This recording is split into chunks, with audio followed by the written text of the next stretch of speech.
Stories about ghosts, poltergeists, apparitions, and things that go bump in the night are as old as time itself. But capturing definitive proof of their existence has proved elusive. Until now. Modern technology, from dash cams to mobile phones and CCTV surveillance, means that investigators and witnesses are able to capture what they believe is genuine evidence of paranormal activity.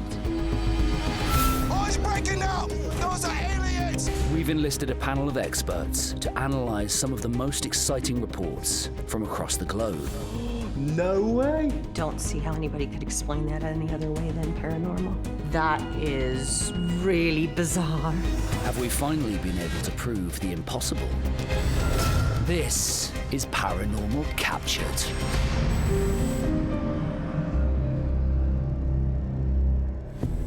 Tonight, we investigate a haunted house in a cemetery. That's just flashed. Are you in the hall?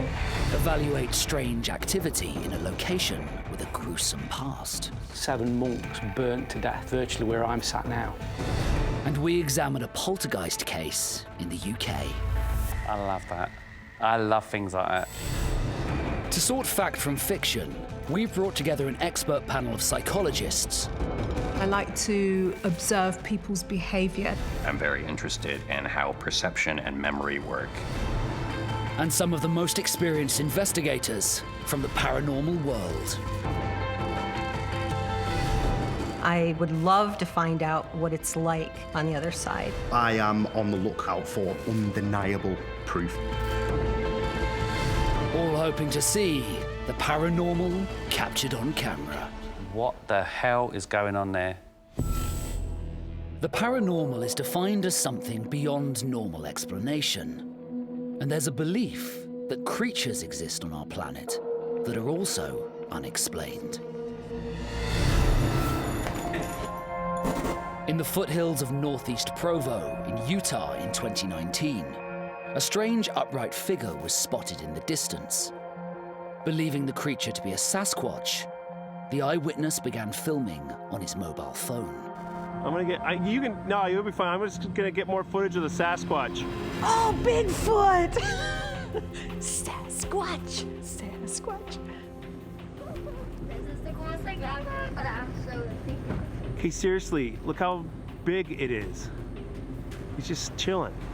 I love Sasquatch. Bigfoot, I love Bigfoot. Who don't? I mean, I've heard so many stories about Bigfoot being from an alien planet. It's very well known that Sasquatch is alive and well and living in the woods of Ohio. Okay? Don't let them tell you it's in California. Don't let them tell you it's in Colorado. It is in the Midwest, in the forests of Ohio. I don't think it is a human. I think it's a Sasquatch.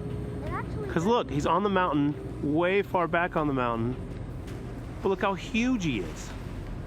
It's a wonderful piece of footage. I'd love to think that was real. You know what I'd really love is for this guy to have gone up to Sasquatch and gone, wow, this is an incredible connection we're making. But that never seems to quite happen, which is where you kind of go, well, was that what I thought it was, or did I really just want to believe that?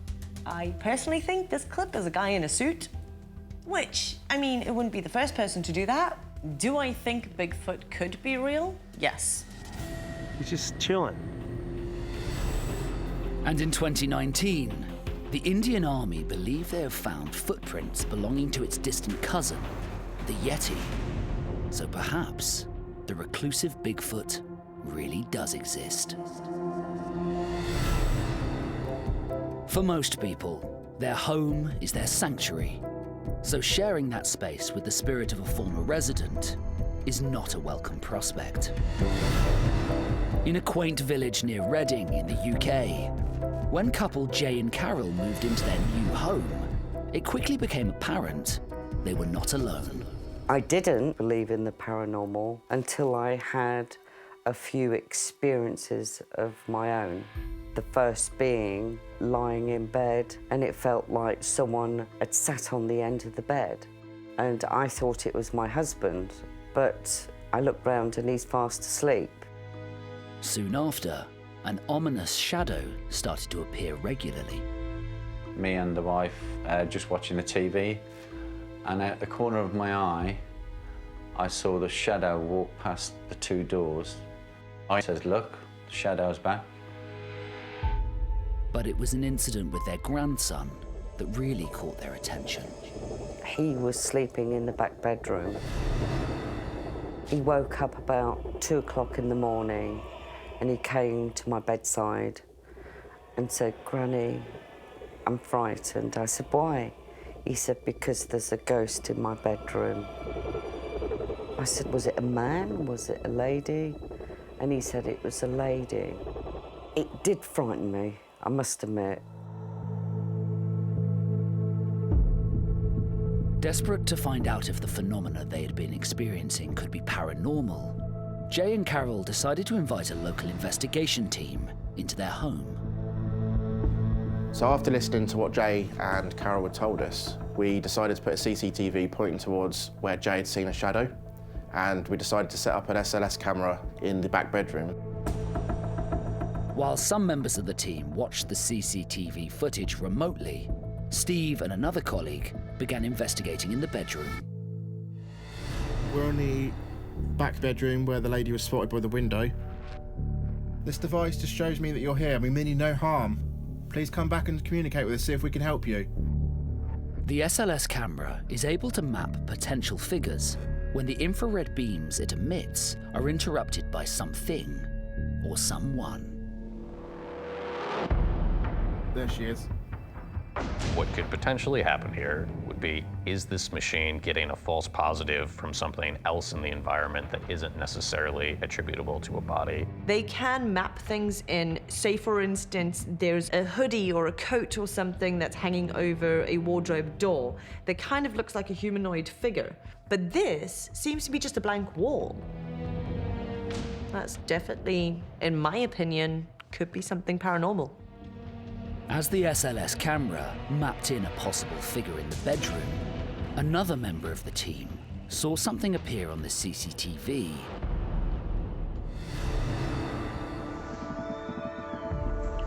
What are they getting scared of downstairs?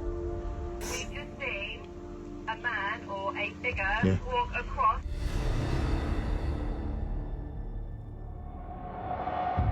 The CCTV camera had caught a black shadow walking across the door to the stairs. Often something will happen in another room while you're not there. This is why we use locked off cameras. It looks like it could be a shadow figure, which would be amazing if it was an actual shadow figure caught on camera, because that's the kind of things that we're looking for. The best thing about that investigation was the fact that we had 2 bits of evidence that happened at the same time, and we can now look back on that and go, is it paranormal, is it not? But there's a good chance it could be from the evidence that we'd found. For Carol and Jay, the evidence that Steve and his team caught on camera brought a huge sense of relief. It made me feel as though, you know, you're not imagining these things. The truth is being found out, and I felt quite contented that it actually made everything seem calmer. A lot calmer. Respecting those who have passed away is both spiritually and culturally important across the globe. And for many, the final resting place of a loved one is sacred. But due to popular culture and horror films, cemeteries have also been ingrained into our psyche as places to be afraid of. So in Liverpool in the UK, Sean and Bex were in for a shock when they discovered the location of the house of their dreams. When we first came to view this house, we pulled up and we were like, oh right, okay, this is inside a cemetery. I said to Sean, should we go? You know, we don't want to live in a cemetery. And then we go to turn away, and that's when the man who owned the house was waiting for us, if you like, by the door. And so we had to come in, and we fell in love with it. We didn't know anything about the house in terms of it being haunted or anything. We just blindly moved in. It was after we'd settled and we started making changes to the house and the children were here that we started noticing different things started to happen around the house. If you think about this particular property, I think you've already got the scene being set. It's surrounded by a cemetery. It's an old property. So for me, people moving into such a location are probably already primed for supernatural activity potentially to take place. In particular, a room on the 3rd floor seemed to be a focal point for activity. We can be in bed and we can hear people upstairs walking. And when me and Bex have gone out and stood on the hallway, we can physically hear it even clearer. It's a guest room. Nobody's up there unless they're staying here in the house. One night, when Sean's mum was babysitting, she had an experience she will never forget. Ooh, I haven't slept in this room since it happened. After I put the children to bed, lay on this side of the bed here, fell asleep, only to be woken up by being shaken. And then when I looked, there was a hand pulling the covers back. So I sat up and to see a man stood at the bottom of the bed. Ever since that night, I refused to sleep in this bedroom under no circumstances when I come up here on my own. So the fact that this is happening at night in a bedroom and it's waking her up does touch on a really interesting neurological phenomena called sleep paralysis. It's this idea that when you're on the edges of sleep, either just waking up or just falling asleep, what can happen is that you can have images from dreams that will actually intrude on your waking experience of reality. So a lot of people believe that cemeteries are haunted, but I wouldn't want to hang out there at all. If I died, I'm going to go to a place that I absolutely love to be, somewhere warm like Hawaii. I would not be hanging around, even if it's a beautiful house next to the cemetery. The only way I would do that is if I had lived in the house. Because of all the activity in the house, Sean and Bex began to research its past. There was a man who lived here, and his name was Ginge. He passed inside the house. He's buried just down the road inside the cemetery. I think that the spirit that's doing this is one of two spirits. Maybe it is a child because it's mischievous, or it's Ginge. I don't know who it is. Throughout their time living in the house, Sean and Bex have experienced a lot of paranormal activity, but only once have they been able to capture evidence on camera. That evening, Sean was in the bed watching a bit of TV, and that's when Sean heard a bang. And then I noticed the wardrobe door was moving. You never capture this. So if it's gonna move when we're sat here and the lights are on, is it gonna do it when I've got the camera on? 4, 3, 2, 1. It never works. No, that moved.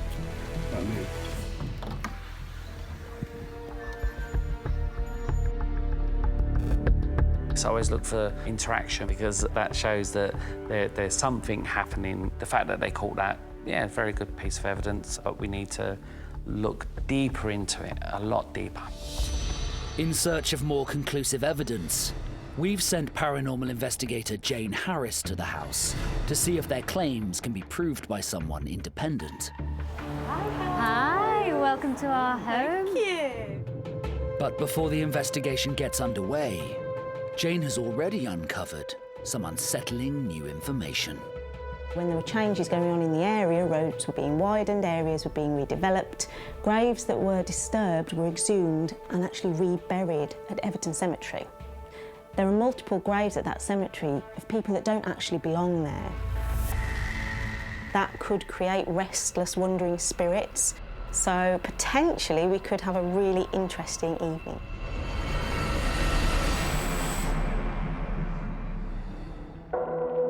Paranormal activity knows no bounds and is often accidentally captured and only discovered later. In 2018, in Indonesia, a filmmaker was exploring an abandoned house, believing they were alone. But as they walked through the dimly lit residence, they unwittingly stumbled across someone or something lurking in the shadows.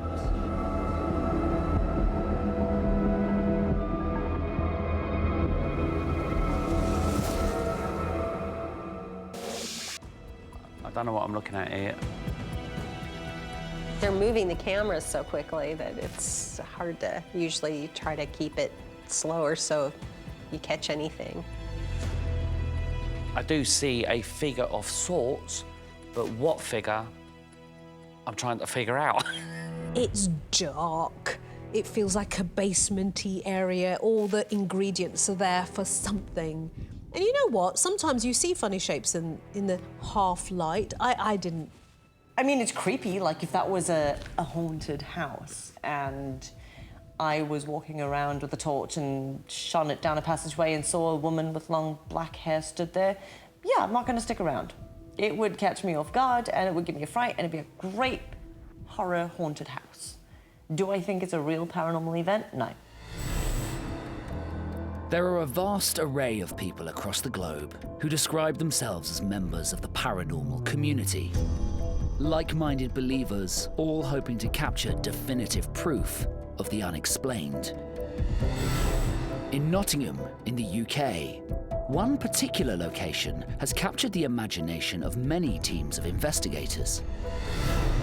Mansfield Village has a long and varied past. The current building dates back to the 1700s, but it's believed a structure has existed here since the 1500s. When we first bought the building, there were a lot of strange things that happened. My ex-husband was here working late one night by himself. He heard a door keep shutting, which was extremely strange at that point because we didn't really have any doors within the building. Upon hearing it had been purchased, local paranormal investigator Lee Roberts was intrigued to find out if the historic building had experienced anything unusual. I quickly came down here, knocked on the door, knew that it was like a building site when I got here, and asked the owner, Kelly, if she'd had any ghost activity while they'd been here. She said, come on in, let me tell you a few stories. My first experience here, I think, was actually my daughter. We were downstairs in one of the rooms. She's never been that keen of that room. She was always in a rush to get out of it. And I handed her a padlock to play with, to see if she could open the padlock. And she just turned to me and said, Mummy, was this in the fire? And I said, what fire? Unknown to Kelly and her daughter, the location held a gruesome secret. There was a secret tunnel that came from St. Peter's Church, and research tells us that 7 monks was hiding from soldiers in the 1500s to try and get away from those who was taking possession back of the churches and the abbeys. Eventually, they just burnt the barn down, and we've been told that 7 monks burnt to death, virtually where I'm sat now. She would never have known that. This building, as stands now, has never been on fire. It's never burnt down or anything like that. So that wouldn't be something that she would have heard us say. Keen to experience activity for himself, Lee decided to investigate the property one night on his own. Within the first 10 minutes, I was calling out, and I heard what I thought was a piano playing. So I went on a little walk round to see what I could find, and lo and behold, only around 15 feet away from me was a piano hidden away under the balcony. Now, I knew there was nobody else in the building. I'd been locked in the building. I had the keys, there was nobody there. With no plausible explanation for the activity, Lee was determined to try and capture this on camera during another investigation.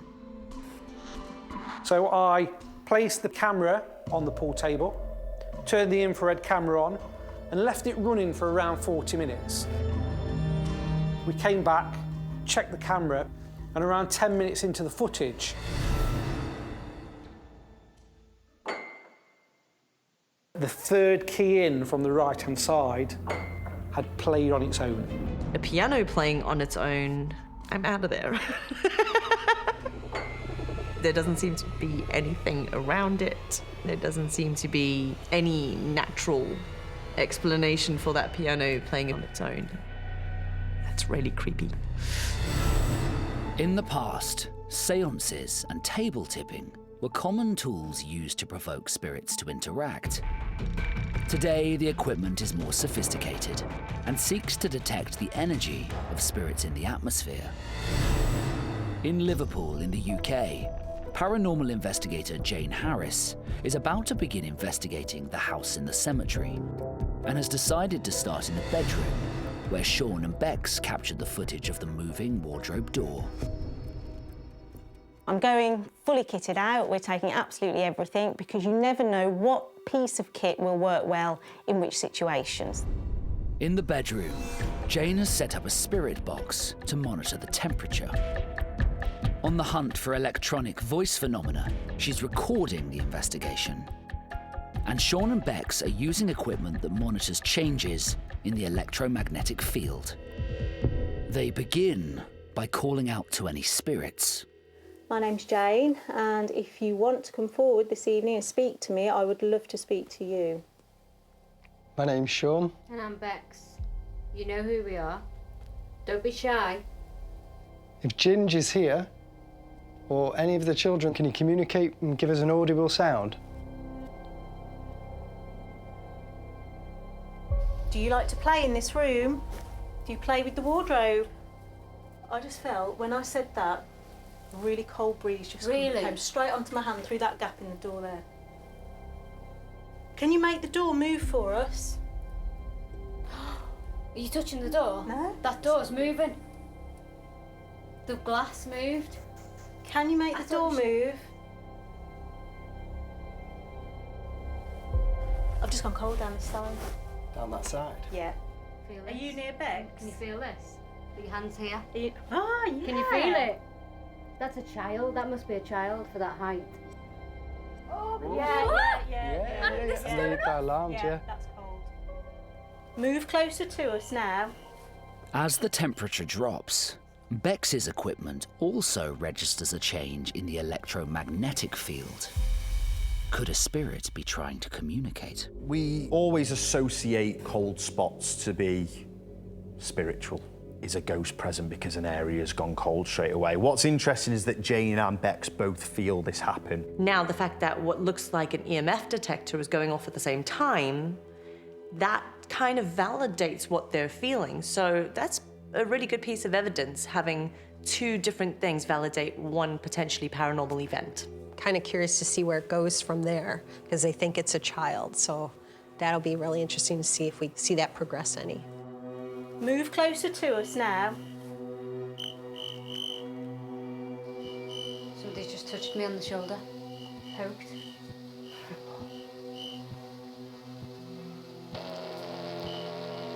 No way, now it's right behind you. Right behind The temperature's just gone up 5 degrees, exactly behind you. When you felt that? As the activity in the room intensifies, the spirit box turns itself on. Let's try again. That was really weird. What? That is crazy, right? Volume won't go down. It won't. I can't turn it. I can't get the volume to go down. No way. That is. I can't get this to respond at all. Right. I'm going to turn it off. Yeah.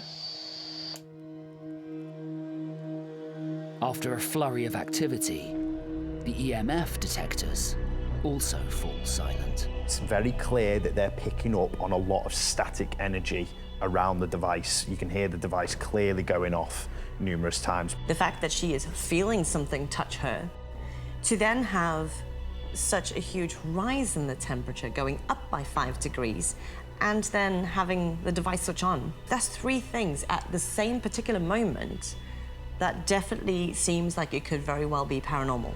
I can't pick up on anything now or hear anything unusual. No. It's just I feel like it's gone. Gone from this. Whoever was here has moved.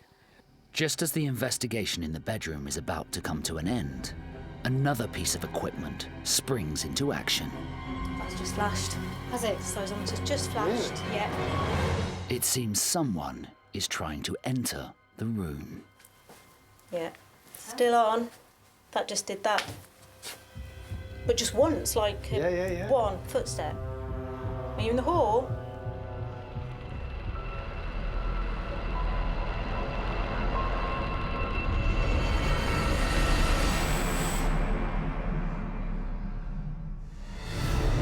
Poltergeist activity is believed to be one technique spirits use to communicate with the living.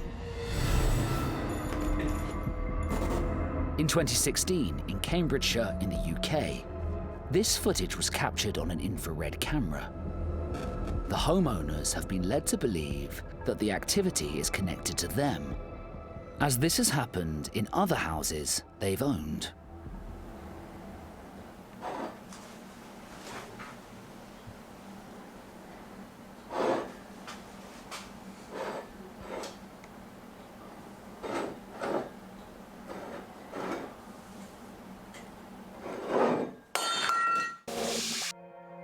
I love that. I love things like that. It looks a bit set up, but I still love those kind of videos where there's poltergeist activity. I didn't see any string. That's the type of thing that does happen a lot if there's something in your house. They'll knock things over to get your attention. And poltergeists a lot of times will even do things, they'll throw it at people. If that's legit, that's one of the most phenomenal pieces of evidence captured on camera at the time.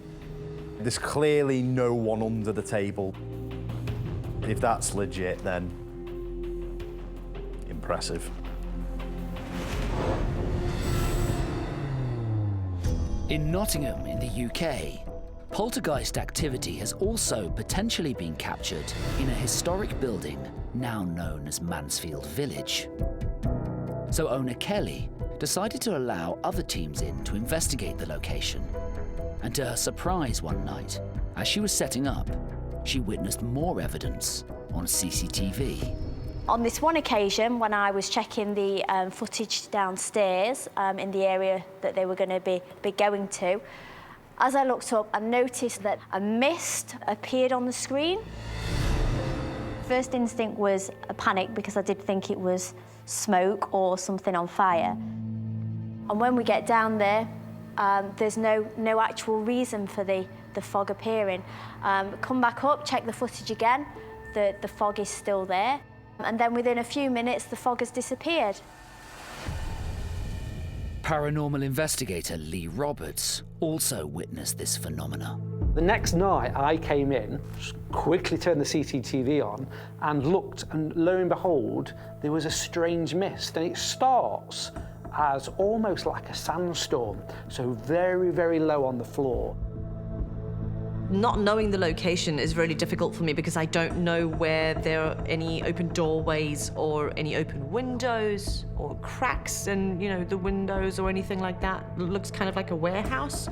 I would say that that's just moisture and a decent airflow through the place. I've seen this in other paranormal videos. Are we looking at condensation? So is that water vapor being reflected by the infrared light? So it's being caught in the infrared spectrum. For owner Kelly and investigator Lee, a supernatural explanation cannot be ruled out. If ghosts are real, then that potentially could have been what you're seeing. I like to try and disprove a lot of it.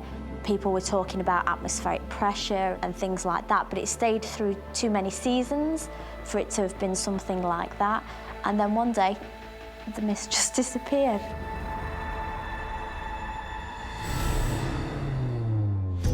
In Liverpool in the UK, paranormal investigator Jayne Harris is investigating the possible haunting of a home situated in a cemetery.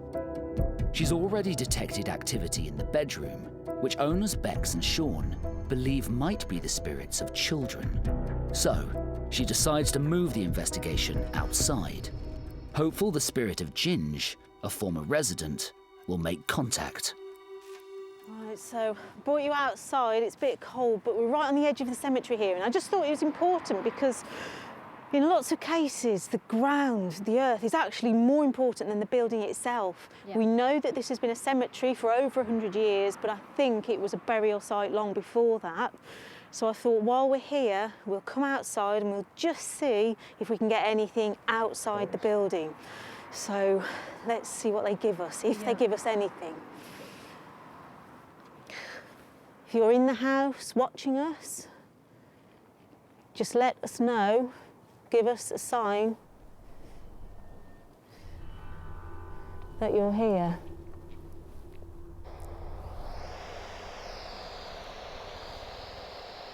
Let this switch on its own. Whoop! Are you out here? Oh, that was like clear. Yeah, yeah, as soon as you said that, boom. Are you buried in the nearby cemetery? Are you? No way. That's really interesting because she's saying, give us a sign that you're here. I mean, if you were going to communicate and somebody had a communication device in their hand, I would switch it on. I would do that to get their attention. She's asking questions and you're getting an automatic response. So it shows that there's a correlation between the two events happening at the same time. And that's what you really want to look for in the field.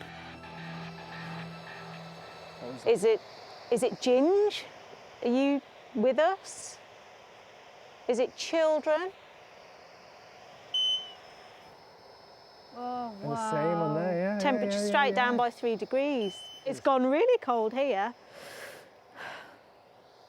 Do you play outside a lot? Making that same noise.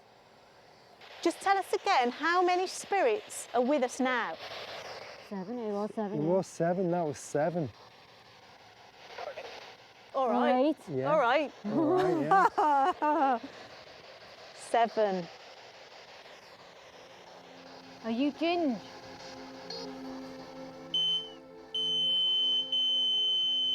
No way. Oh. Yeah? Did you hear that? Yeah. Yeah. Yeah, at the same time, yeah. Ginge, have you got an untold story?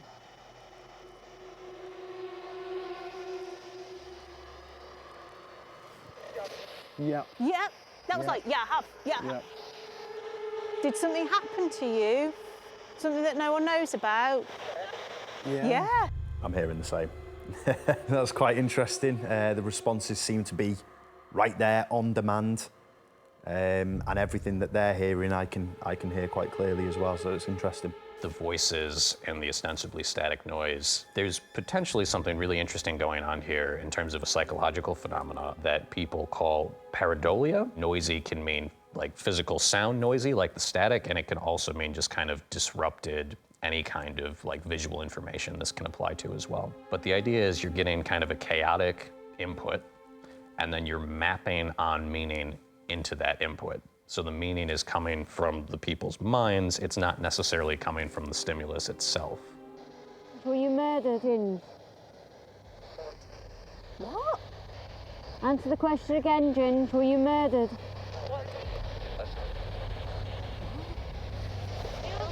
I heard killed me. Ginge, who murdered you, can you say?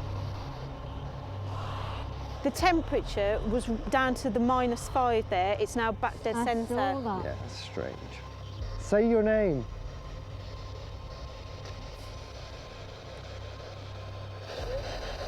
Did you Ginge. just do that Ginge. again? Yeah, Lost. yeah. No! It seems Ginge has finally made contact. But does he also have a request from the afterlife? Are there other restless spirits that need help? Help.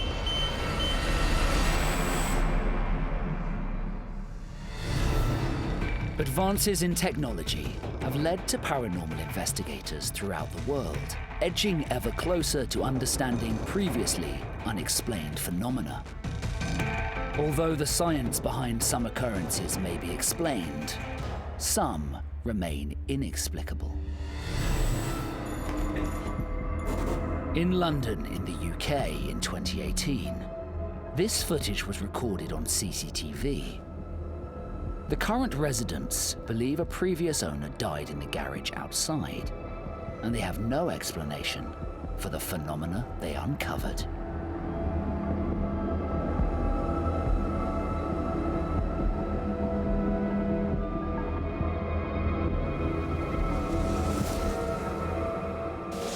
That could be a number of things. That could be dust reflecting off the IR.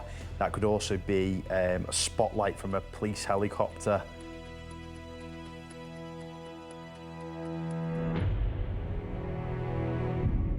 I've tried to think, okay, was it a spider? Was it a raindrop? But no, I don't think it was. There were no reflections from car headlights because the house is away from the main road. I would find it very difficult to debunk that. It's a fantastic piece of CCTV footage of an anomaly that we cannot explain.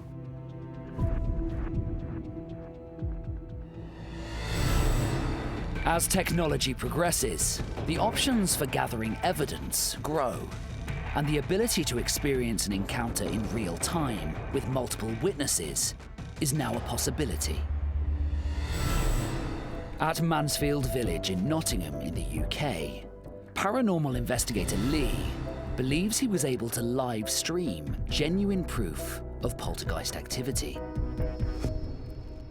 So it was the 5th of August 2017. I arrived to do my usual duties of looking after a paranormal investigation team that had hired out the village. On this occasion, I locked the door behind me, walked upstairs and turned the CCTV on. And at that point, I could hear bang, bang. That's not a normal sound in the village. I wasn't here on this night, and Lee messaged me to say that he was hearing a noise downstairs. And I said, well, there's nobody else in the building. On the CCTV, I looked and I could just see that a door in Area 2 was moving. I like to go live and share evidence, but also I'm in the building on my own. It's a little bit of security for people to see what's happening. I didn't know at that point what I was walking into. I've gone live. We're going to go down. The door is locked. I always lock the door behind me. It's a bit nerve-wracking because I am here on my own.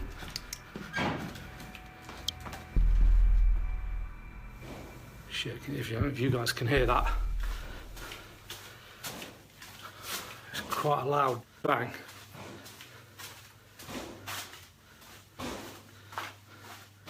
Coming from the other side of here.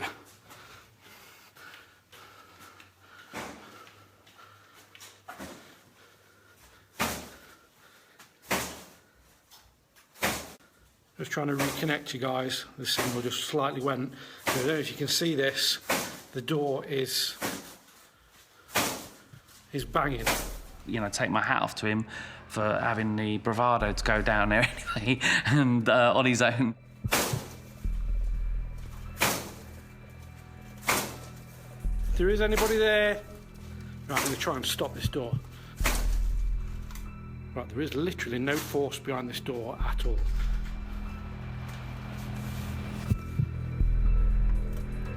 Is there anyone there?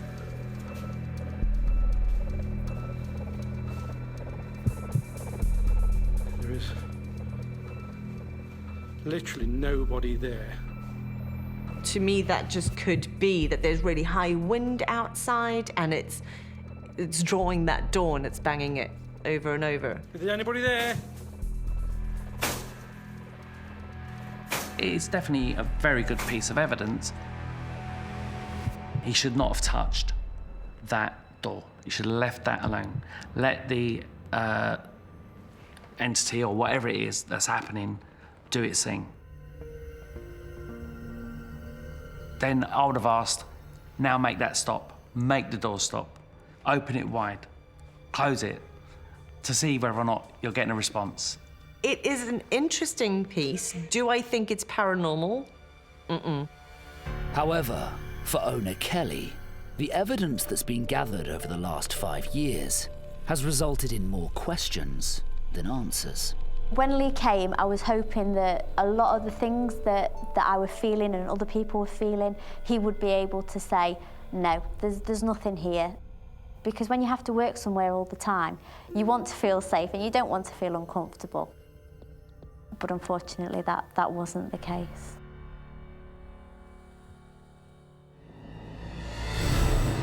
In Liverpool in the UK, The investigation into the possible haunting of the house in the cemetery is almost over. Investigator Jayne and homeowners Bex and Sean believe they have made contact with spirits in 2 separate locations. During the investigation in the bedroom, Jayne also recorded the session, and upon reviewing the audio, she believes she has further proof that contact was made. I'm not going to tell you what I think I hear. I'll play it for you. You tell me what you think it sounds like. Thank you to the spirits of the house for There. allowing me. Did you hear it? I heard it. Yeah, that was go, wasn't it? My name's Jayne, and if you want to come forward this evening and speak to me, I would love to speak to you. There. Oh my God. Did you hear that? Now, I don't know if that was Jayne. I heard something. I don't hear Jayne. I do hear a man's voice, though, very close up. A lot of the times on investigations, you will have spirits call you out by name. I've had this happen numerous occasions, actually, be it through EVP, electronic voice phenomenon, or through a spirit box. And if you want to come forward this evening and speak to me, I would love to speak to you. You're dealing with electronics. Electronics make weird and wonderful sounds. The technology gives legitimacy, but it's the interpretation of what the person is saying that kind of gives the believability. So you've got 2 things going on at the same time. Here's the tech, this is what it's showing, and I'm going to interpret what it means for you. And to somebody who is looking for an answer, that is very deeply seductive. If nobody was speaking at that time, I would class that as EVP. But it's very difficult to make out what it is actually saying. I would love to speak to you. After a long night ghost hunting, Jayne decides to wrap up the investigation and review the evidence. Overall, it was quite surprising actually, because in a short space of time we did experience what I would consider quite a lot of paranormal activity. We had electronic voice phenomena recorded. The activity in Sean and Beck's bedroom as well, that really built. Oh, yeah. This is Yeah, alarmed, yeah.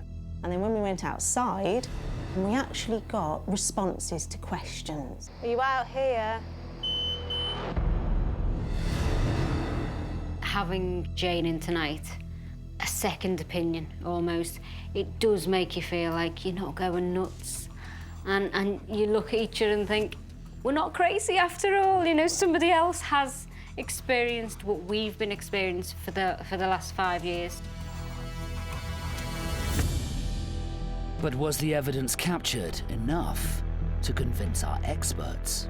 Definitely there is something there. I mean, whether it's a child or not, pretty impressive. It seems to have many things happening at the same time, validating those individual experiences. It definitely tells me that there's something going on there. At first, I was unconvinced, but then towards the end, you start seeing more intelligence coming through to suggest that they are actually witnessing something at this location.